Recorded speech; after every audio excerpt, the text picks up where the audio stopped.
صدر LCCI کاشف انور صاحب. کاشف صاحب آپ کا بہت شکریہ. آغاز آپ سے کر لیتے ہیں. FBR جو ہے بہت بڑے بڑے دعوے ہمیں بجٹ سے پہلے بھی دیکھنے کو ملے اور بجٹ کے بعد بھی کچھ ایسے دعوے ملے, لیکن اب ہم دیکھ رہے ہیں کہ شارٹ فال جو ہے ہر مرتبہ جو ہے وہ بڑھتا ہی جا رہا ہے. اس کی وجہ کیا ہے؟ پالیسیاں تو کافی تبدیل ہوئی ہیں, حکومت بھی بڑی ایفرٹ کر رہی ہے, دعوے بھی بہت بڑے بڑے کیے جا رہے ہیں, لیکن ٹارگٹ جو ہیں وہ اچیو نہیں ہو پا رہے. دیکھیں, میں سمجھتا ہوں کہ اس میں سب سے بڑی وجہ پالیسیز ہی ہیں. ہماری کوئی consistency and continuity of policies نہیں ہے. جب تک ہماری پالیسی ایک نہیں ہوگی اور آپ کے ہماری تاجروں کو, ہماری بزنس کمیونٹی کو یہ نہیں پتہ ہوگا کہ کل کیا ہونا ہے, تب تک ہم کام صحیح نہیں کر سکتے. آج اگر کوئی پالیسی چل رہی ہے تو کل ایک دم صبح ایک نئی پالیسی آ جاتی ہے, ہم جب سوئے ہوئے اٹھتے ہیں. جب تک 5 ایئر پلان نہیں ہوگا, جب تک ٹیکس کی پالیسی 5 سال کی نہیں بنے گی, تب تک ہماری معیشت نہیں بہتر کام کر سکے گی. دوسری بات یہ ہے کہ ہم اپنی policies for the collection of tax ہم نے اتنی سخت کر دی ہیں, اور جب آپ اپنی پالیسیز کو سخت کرتے ہیں تو جو ہمارے پرائم منسٹر صاحب کا, ہمارے فنانس منسٹر صاحب کا یہ دعویٰ ہے کہ ہم بہتر کرنا چاہتے ہیں, رشوت ختم کرنا چاہتے ہیں, ان پالیسیز کی وجہ سے یہ معاملات اور زیادہ ہو جاتے ہیں.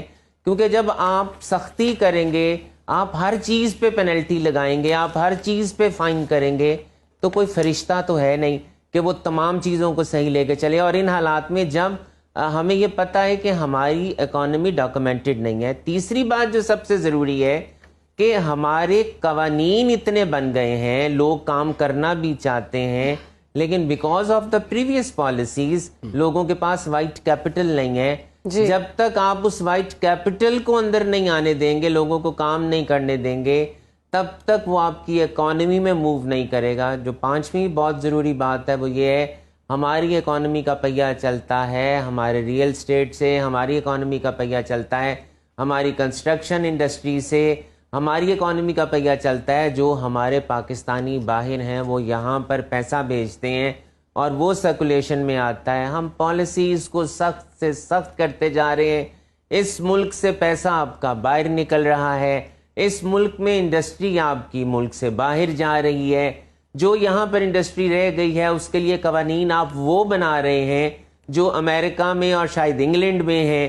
تو ہمیں جب تک قوانین اپنی گراؤنڈ ریالٹیز کے مطابق نہیں بنائیں گے, جب تک آپ ایگزسٹنگ ٹیکس پیئر کو اور ایسے لوگ جو ٹیکس نیٹ کے اندر نہیں ہیں انہیں یہ فوائد نہیں دیں گے کہ آپ ٹیکس نیٹ کے اندر آئیں, تب تک نہ ہی ہماری اکانومی چلے گی اور نہ ہی تب تک ہم اپنے ٹیکس کے ٹارگٹس پورے کریں. بالکل ٹھیک ہے. اور ٹیکس ریٹرن کا بھی طریقہ کار ہونا چاہیے کہ جب لوگ ٹیکس ریٹرن فائل کریں تو تمام سٹیک ہولڈرز کو جو ہے وہ اعتماد میں لینا چاہیے.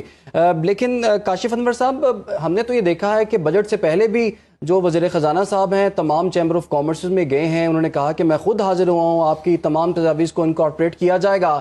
تو کیا ایسا ہوا؟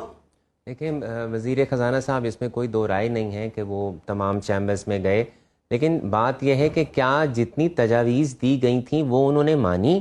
انہوں نے نہیں مانی. ابھی بھی جو پچھلے دنوں اسٹرائک ہوئی اور تمام بزنس کمیونٹی نے ساری اپنی اسٹرائکس وغیرہ کی, وہ صرف اس بات کے لیے کی کہ قانون یہ بنا کہ اگر اسیسنگ آفیسر یہ کہہ دے گا کہ ایک سیلز ٹیکس رجسٹرڈ پرسن کے اگر مالی فراڈ کیا ہے 5 کروڑ روپے کا تو اس کو گرفتار کر لیا جائے گا. دیکھیں ہاؤ اٹ از پاسبل.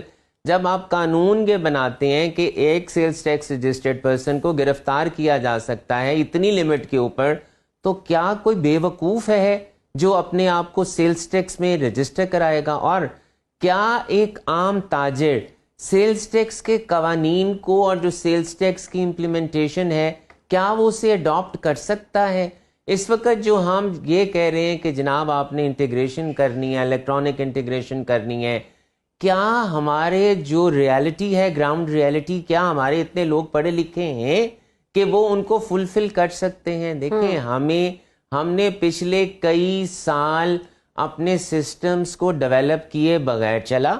اب AI کی وجہ سے, انٹیگریشن آف ڈپارٹمنٹس, ٹیکنالوجی کی وجہ سے گورنمنٹ کے پاس ہماری ہر انفارمیشن ہے. اب یہ بھی ایک بہت بڑا اس میں لیکونہ ہے کہ اس انفارمیشن کی وجہ سے چونکہ ہم ڈیکلریشنز نہیں کر سکتے, آپ کی چونکہ پہلے مینول ہوتی تھیں, اب سارا کچھ کمپیوٹر میں ہے, پھر وہ, اور ہمارا ایک ایشو نہیں ہے, ہمارے نمبر آف ایشوز ہیں, ان نمبر آف پرابلمس کو ایک ساتھ لے کے چلنا ہوگا.